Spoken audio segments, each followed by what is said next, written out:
Good YouTube, Quinn Wade coming to y'all with that play-in prediction analysis on Analysis Playground on YouTube, exclusively on there forever. And we're going to talk about how I feel that the Orlando Magic should be able to beat the Philadelphia 76ers in a 7-8 clash. The Sixers don't have Joel Embiid as he has went out for surgery again. They just got back Paul George. They got back Tyrese Maxey. They should be really ready for a good matchup for this game.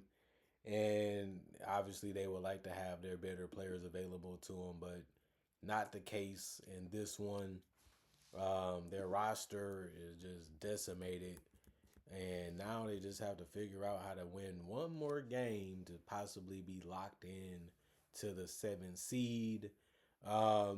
This matchup gonna have a lot of guys, that's gonna be interested. We're gonna talk about that. VJ Edgecombe, the rookie, he's gonna try to score in the mid range. He's gonna try to hit some threes. He's gonna try to defend the position. Will it really work against Orlando Magic that has a lot of guards and a lot of wings at their disposal? They just got Franz back, so he's gonna be a tough cover for them. Paul George is gonna have his hands full, but he's also a tough one when his jump shots are falling. He can hit the mid range. He can get to the basket from time to time. He can hit the three. He's still a solid defender. Quentin Grimes, for sure he can come off the bench and attack the basket, knock down some perimeter shots, be a guy that can really be an X factor for him. Tyrese Maxey, he's gonna try to get to the paint with the floaters or the layups, or just try to find a way to collapse the defense or find his teammates. And if he ain't doing that, he's pulling up a mid range or from three. The question will be, will he be efficient? Will he knock down shots? Will he make enough plays to beat the Orlando Magic? And then got Kelly Oubre Jr. He attacks the basket. He likes to hit threes. He likes to use his wingspan and his athleticism to get steals. He's been really good for them this entire year. And then Trendon Watford, just a big body that understands how to play his position and play his role real well and understand what he's supposed to be on the court and doing. You look at other guys like Dominic Barlow, how much will he impact the game offensively? He's one of their guys where they're going to put the ball in his hands and ask him to do things. Will it work? Mid-range, will the threes work? Will the rebounding be there? That's going to be something he's got to perform at a high level. Bona, just a big body. He's going to try to block shots. He's going to try to dominate the paint, make some outside shots. But that's all you can really expect from him. Andre Drummond, he can hit a three now. He can grab boards and finish in the paint. He can get deep positions in the paint by rolling to the rim and try to score that way too. Just gives them more things that they can throw at um, the Orlando Magic to try to score points. And then you look at Justin Edwards. He's a guy that will he be able to make shots when he's getting the ball, and that's something that you have to see him do. Tyrese Martin, he's one of their guys too that they're going to throw out there to try to make some perimeter shots. He didn't shoot the ball that great, but if he gets minutes, it's mainly because they want to give guys rest and breaks. Other than that, when you look at the Magic, I just feel at this point, looking at the Magic, they're just a better team. In my personal opinion, I know that they have ups and downs. I know sometimes you think they should play better than they do, and I might fall victim to that in this play-in prediction. I like Paulo Banchero. I like the fact that he's attacking the rim. I like the fact that he's being physical. I like the fact that he can get to the free throw line a lot, and he can also make a mid-range and sometimes some threes. And they don't really have a guy for him in Franz. They got to use one guy on Franz and one guy on Paulo. Whoever they put on one or the other, they're going to have a chance to go for 20 plus. Desmond Bain, he can make the three. He can drive the basketball. He can get to the free throw line. He's a solid playmaker for them to find guys in the paint or on the perimeter for easy looks. Bataze, he can finish well in the paint. He's a good rebounder. Anthony Black, he's having a good season where he's knocking down perimeter shots now while still attacking the basket and giving them good size at the guard position. And some solid defense. Jamal Kane giving them some ability to get to the basket and give you some perimeter play. Javon Carter, he's going to try to knock down some mid range, some threes, and some occasional layups. Wendell Carter finishing at the rim, hitting threes if it's open, and also crashing a glass. And then you look at Tristan Da Silva, he's going to try to hit some near the rim shots while also trying to score on a perimeter. You can throw him at some guys defensively and try to see if he can just guard them without giving up too many advantages.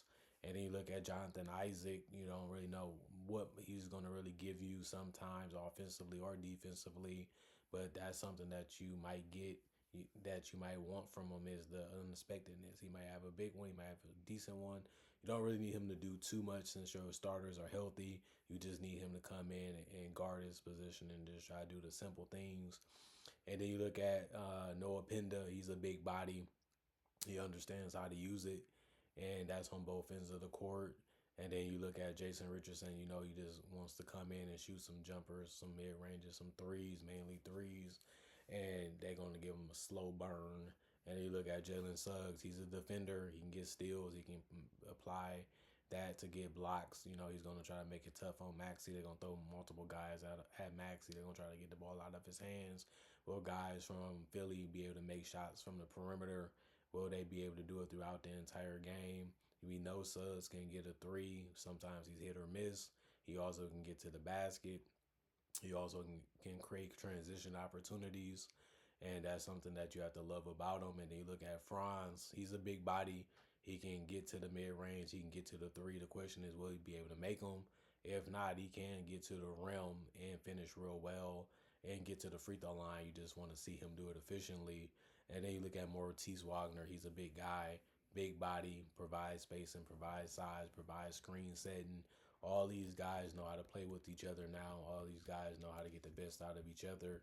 I just feel like they can do enough defensively to make things tricky, to make things a little difficult for the Sixers. And I just don't like the Sixers defensively as much as I like the Magic. I just feel like the Magic, they have been underperforming. They have been a team that you probably think should be playing better. They should be doing more.